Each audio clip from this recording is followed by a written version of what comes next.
আসসালামু আলাইকুম।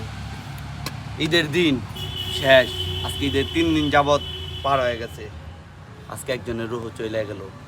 এই ব্যস্ত দুনিয়ার ভিতরে কেউই কারো না, আর কাফনের পকেট হয় না।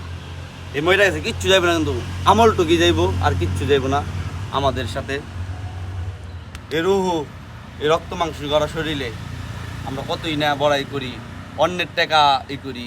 আমরা রোজা রাখি, 1 মিনিট আগে রোজা ভাঙবার চাই না। 1 মিনিট আগে যদি কেউ একটা খেজুর খায় ভাঙবার চায়, হিসাব দিতেইব।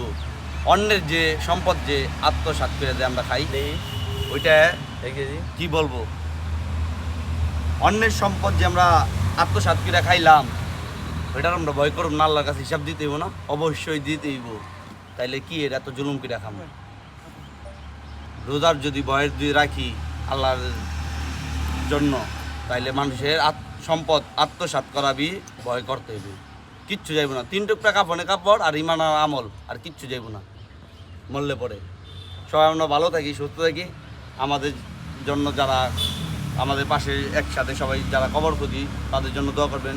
এই কবরস্থানে মোরদাদের জন্য দোয়া করবেন, সবার জন্য দোয়া করবেন। আসসালামু আলাইকুম।